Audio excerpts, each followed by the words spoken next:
नहीं, एक ही बार बस लिए हैं, बस एक ही बार मेरे से मिले अस्पताल में, दोबारा बोले मैं आऊँगा शाम को। पेट में नहीं, मरचुरियन में। मैं दौड़ के गई तो मेरा बच्चा इस दुनिया से चला गया था। 3 दिन हुआ था बस उसको, काम में गए उसको। नहीं, वो लड़के के तरफ से कोई पूछने भी नहीं आया था। आखिरी बार क्या बात हुई थी आपकी नूर से? कोई नेता, कोई आदमी, कोई नहीं आया हम लोग। सिग्नल पे रुकना कसूर था या नियमों का पालन करना कसूर था? इस वक्त सेक्टर 2 के उस घर में मौजूद हूँ जहाँ कल रात को एक मृत्यु हो गई। ये घटना 17 तारीख की रात की है, जब चंद्रमौर्या चौक के आसपास सिग्नल में खड़े 3 व्यक्तियों को पीछे से आई एक कार ज़ोरदार टक्कर मारती है और जो टक्कर मारने वाला शख्स है वो डर के मारे खुद को उसी कार में बंद कर लेता है। पुलिस उसे गिरफ्तार भी कर लेती है।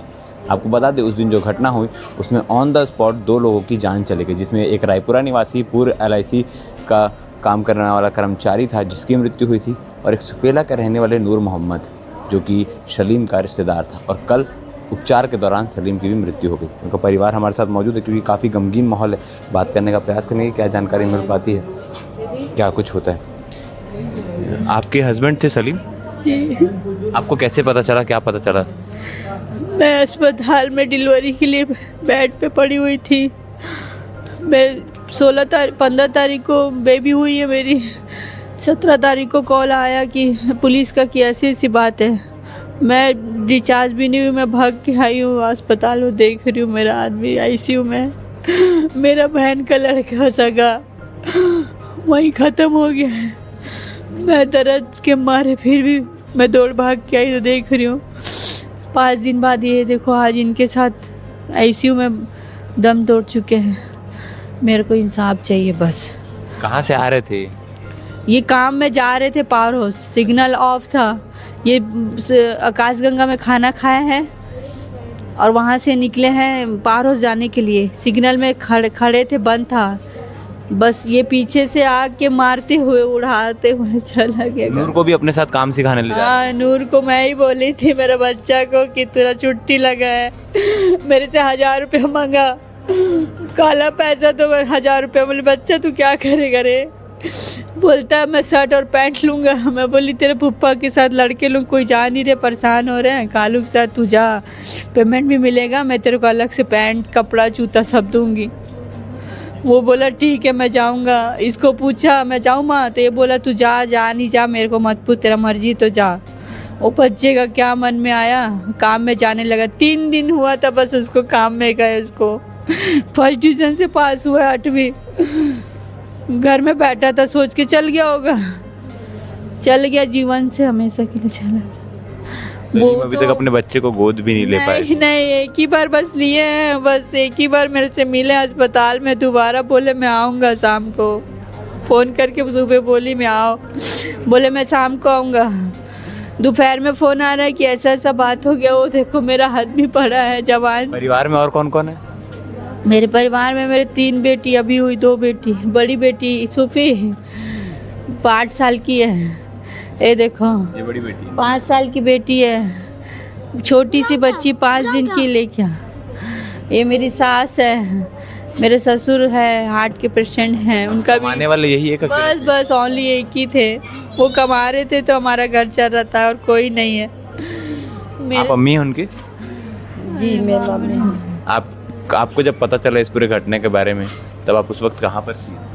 दुर्ग हॉस्पिटल में हम लोग थे जी। और छोटी बच्ची की तबीयत खराब था तो वहाँ से उन्होंने वहाँ भेज दिए। तो मैं लेके गई अथी से, एम्बुलेंस से। फिर इसको बुलाए तो मैं बोली तो ये भी गई, उसको उन लोग वहाँ भर्ती कर दिए।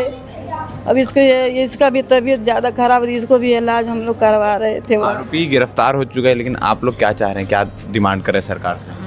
सरकार से हमारे यही निवेदन है कि हमारे बच्चे लोग के मुआवजा चाहिए और मेरे बहू का नौकरी चाहिए। छोटा कोई मदद के लिए आगे आया है कोई नेता या कोई? नहीं आया, कोई नहीं। वो लड़के के तरफ से कोई पूछने भी नहीं आया, कोई नेता, कोई आदमी, कोई नहीं आया हम लोग के पास पूछने की कुछ मदद कर दें इन लोग का।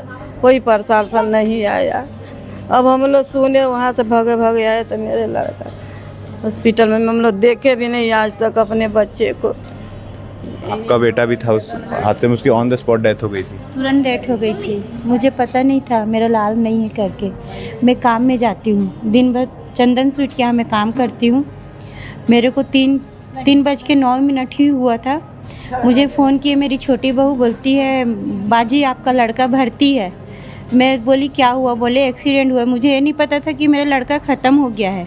मैं दौड़ते हुए दुकान से मैं अपने बच्चे के पास गई, वहाँ जाके पूछी, सभी से रो रो के पूछी कि मेरा नूर खान है, कहाँ पर है? कोई नहीं बताया। एक आदमी आया, बोलता है बात दीदी ये आपका लड़का है। मैं बोली हाँ भाई ये मेरा लड़का है। कौन से बेड में? तो बोलते बेड में नहीं, मरचुरियन में। मैं दौड़ के गई तो मेरा बच्चा इस दुनिया से चला गया था। आखिरी बार क्या बात हुई थी आपकी नूर से? मेरे बेटे से बस यही बात हुआ था कि मम्मी मैं जा रहा हूँ, 2 दिन के बाद मुझे सैलरी मिलेगा, मैं पूरा पैसा आपके हाथ में दूंगा और मैं न्यू कपड़ा लूँगा अपने लिए। मेरा बेटा बोला था कि मम्मी मैं 2 साल के बाद मैं तेरा पूरा दुख दूर कर दूंगा। आज तक हमको कुछ समझ नहीं है कि मेरे बच्चे के मन में क्या था, मैं कुछ नहीं समझ पाई। बस मेरे को इंसाफ चाहिए, मेरे को इंसाफ चाहिए मेरे लाल के लिए। परिवार इंसाफ की मांग कर रहा है और इतनी नेक सोच रखने वाला एक छोटा सा मासूम जो अपनी माँ के दुख दर्द को दूर करना चाहता था, 8वीं कक्षा के बाद से अपने परिवारजनों के साथ ही काम पर लग चुका था। पैसे कमाने की इच्छा थी ताकि घर परिवार समृद्ध हो सके, और अचानक ऐसी घटना हो जाना, आखिर क्या कसूर था उनका? सिग्नल पे रुकना कसूर था या नियमों का पालन करना कसूर था? और ऐसे लोगों को क्या सज़ा मिलनी चाहिए जो इस प्रकार से या तो शराब के नशे में या तो अंधाधुंध गाड़ी चलाते हैं और अपनी जान के साथ साथ दूसरों की जान को के साथ खिलवाड़ करते हैं? आप देख सकते हैं गोद में एक नन्ही सी मासूम जो कुछ दिन पहले ही जन्म हुआ, मगर अपने बच्चे को भी ढंग से नहीं खिला पाए। पिता भी हमारे साथ मौजूद हैं, पूरा परिवार है, गम का माहौल है। अब इसको इंसाफ किस प्रकार से मिलता है ये देखने वाली बात है। आप क्या कहेंगे? अपनी राय ज़रूर रखें। धन्यवाद।